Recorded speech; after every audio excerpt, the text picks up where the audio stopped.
کیا ہے۔ انبیاء میں سب سے پہلا مقام حضرت محمد مصطفیٰ صلی اللہ علیہ وسلم کا ہے۔ اس پہ دلیل قرآن سے سماعت فرمائے۔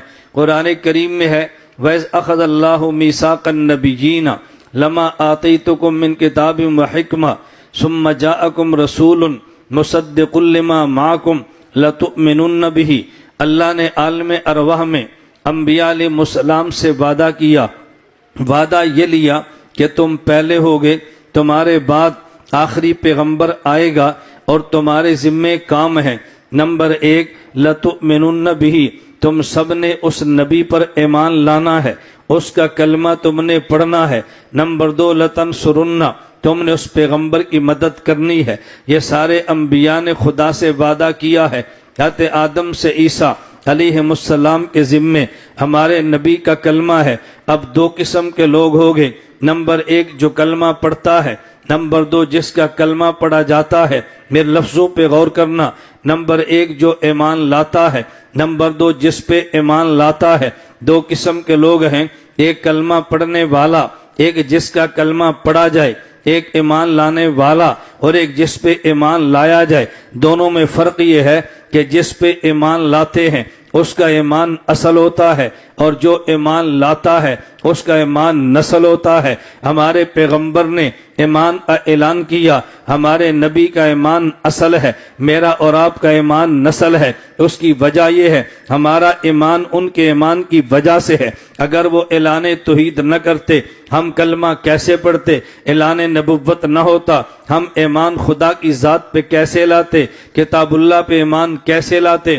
ہم ایمانیات کو کیسے مانتے؟ تو جس پہ ایمان لایا جائے اس کا ایمان اصل ہے اور جس پہ جو ایمان لائے اس کا ایمان نسل ہے۔ اور یہ بات تو ساری دنیا جانتی ہے کہ اصل اعلیٰ ہوتا ہے اور نسل ادنا ہے۔ اصل کا مقام زیادہ ہے، نسل کا مقام کم ہے۔ آدم سے لے کر عیسیٰ علیہ السلام ایمان ان کا بھی ہے، ہمارے پیغمبر کا بھی ہے، لیکن لَتُؤْمِنُنَّ بِهِ سے پتا چلا ہمارے نبی کا ایمان اصل ہے، ان کا ایمان نسل ہے۔ اصل پہلے ہے، نسل بعد میں ہے، تو پھر یہ ماننا پڑے گا ہمارے نبی کا ایمان بمنزلہ باپ کے ہے، ان کا ایمان بمنزلہ اولاد کے ہے۔ باپ اعلیٰ ہے، اولاد ادنا ہے۔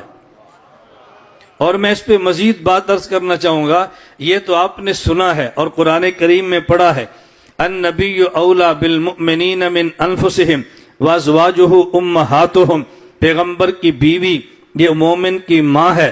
جب نبی کی بیوی امت کی ماں ہے تو پھر یہ بات مان لو خود نبی امت کا باپ ہے۔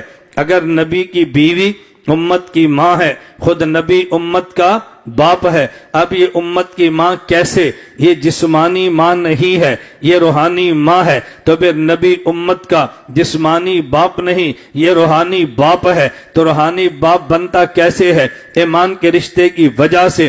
یہ تحقیق میری نہیں ہے، قاسم العلوم والخیرات مولانا محمد قاسم ننوتوی نور اللہ مرقدہ کی ہے، تحذیر الناس میں درج ہے۔ فرمایا کہ ایمان ہمارے نبی کا یہ اصل ہے اور بقیہ نبیوں کا ایمان نسل ہے، تو نسل بعد میں ہے، اصل پہلے ہے۔ تو پھر یہ ماننا پڑے گا ہمارے نبی کی نبوت پہلے ہے، ان انبیاء کی نبوت بعد میں ہے۔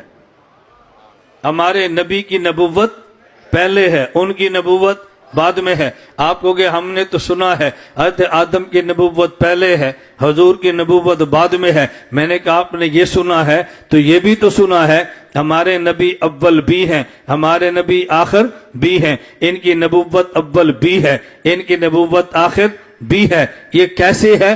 مولانا قاسم ننوتوی نے کھولا ہے۔